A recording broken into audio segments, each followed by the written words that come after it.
The prairie lay buried beneath winter's silence, a vast expanse of white stretching farther than any eye could wander.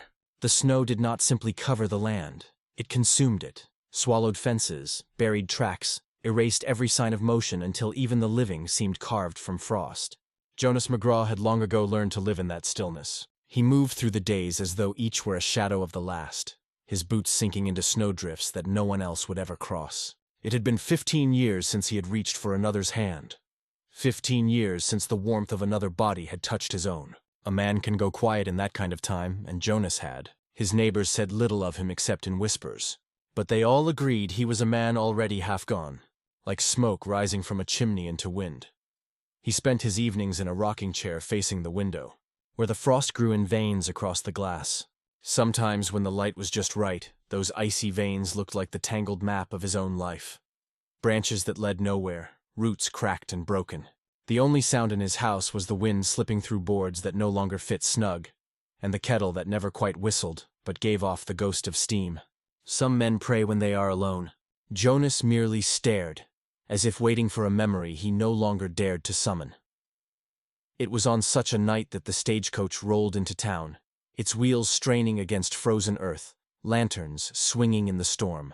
Clara Belle Hartwell stepped down, her boots too fine for mud, and her scarf too thin for cold. She carried a suitcase that had been battered by more hands than she could count, and her eyes held a look that was not of excitement, but of desperation disguised as hope. She was not meant for this town, not meant for this stop at all. But the driver, eager to be rid of passengers in the teeth of winter, left her standing there on the boardwalk with snow clinging to her hair and no explanation worth giving.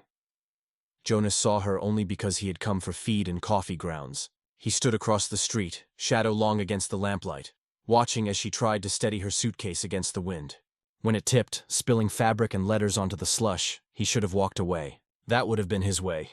Silent retreat, no interference. Yet something moved in him, something quiet and old. And before he could stop himself, his hand was there, lifting the case, gathering her scattered things with surprising gentleness. She looked up at him, eyes large in the dark, and thanked him in a voice that trembled between gratitude and fear. He only nodded, returning the suitcase. The silence stretched long enough for both to feel its weight.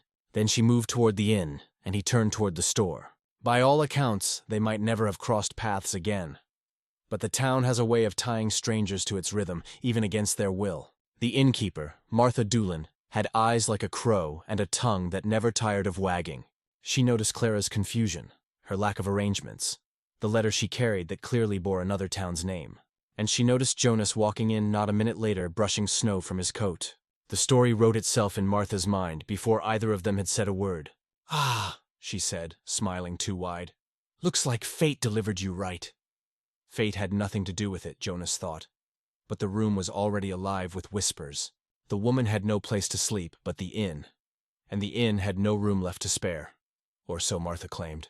With the ease of someone arranging her favorite tale, Martha suggested Clara take the spare room at Jonas's ranch until the next stagecoach arrived. Jonas resisted, his jaw tight, but the eyes of the room pressed on him, judging, daring him to reject a woman alone in the cold. Clara said nothing at first, her pride and fear colliding. But when Jonas finally muttered, "One night, then," she lowered her gaze and nodded. The walk to his ranch was long, lanterns swinging between them. Snow fell in thin needles, stinging cheeks and numbing fingers. Clara tried once to speak, to thank him properly, but the words died in the heavy silence. She noticed, however, the way he steadied the lantern so the light leaned toward her side of the path, and she wondered if that was his language. Unspoken kindness that revealed itself only in gesture. The ranch itself looked like a skeleton of better days. Fences sagged, boards were warped, but the fire inside still burned with stubborn life. Jonas set her suitcase by the hearth and offered her coffee, though his hands shook as he poured. Clara pretended not to notice.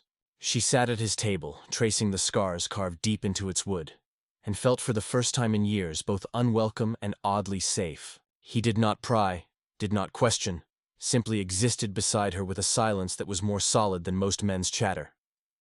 By morning the town already buzzed. Martha's whispers had turned into talk that Jonas had taken in a mail-order bride, that the lonely man had finally bought himself a woman after 15 years without one. Sheriff Amos stopped by under the guise of checking roads, his eyes sharp as he asked Clara where she hailed from. She told the truth, that she was bound elsewhere, that she had stepped off at the wrong place. But truth was rarely enough to quiet a town hungry for scandal. As the sheriff left, Clara overheard him murmur, "A mistake can ruin a life just as quick as a bullet." Jonas said little of it, but she could see the storm it stirred behind his eyes. Shame was a familiar companion to him, and the town had fed it well. She wanted to comfort him, to say she bore no ill will for the arrangement forced upon them, but her words felt fragile in the cold air. Instead, she baked bread with the flour she found in his kitchen, leaving the loaf wrapped in cloth upon his table. When he found it, his hand lingered over it as though the warmth of it might thaw something in him. In the days that followed, their connection grew not by grand gestures but by the smallest acts.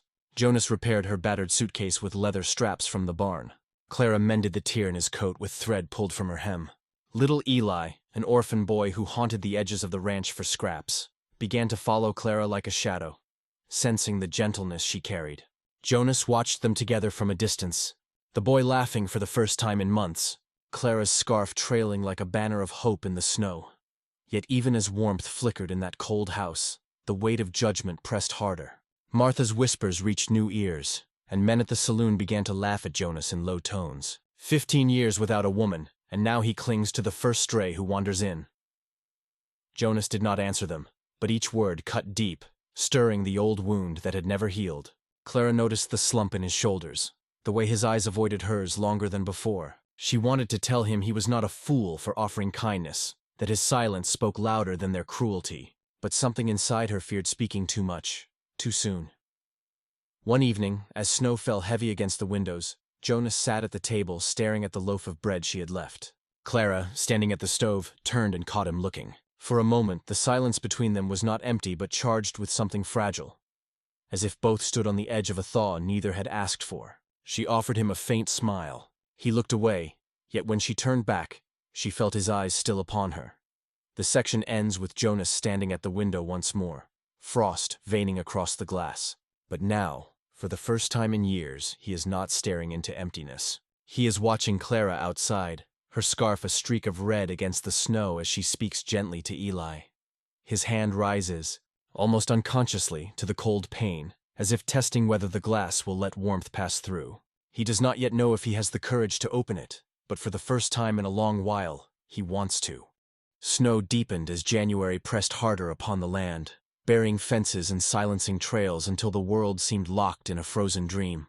At Jonas's ranch, the fire became their clock, rising and falling in rhythm with their days, and Clarabelle's presence began to stitch itself into the quiet spaces Jonas once thought permanent. She rose early, her scarf wrapped snug, and split kindling with a determination that startled him.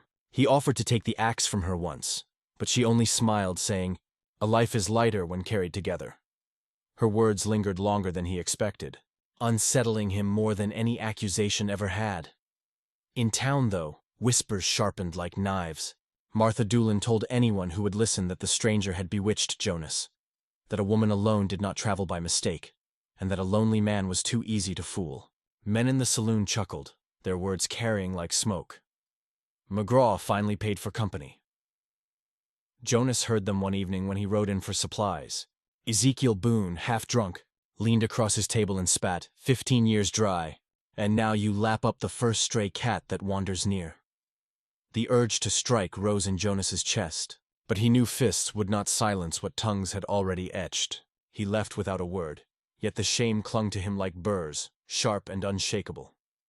Clara saw the weight upon him when he returned, though he tried to bury it under silence. She asked nothing, but when she set bread upon the table, her hand brushed his briefly, deliberately, as if to remind him that kindness was not weakness.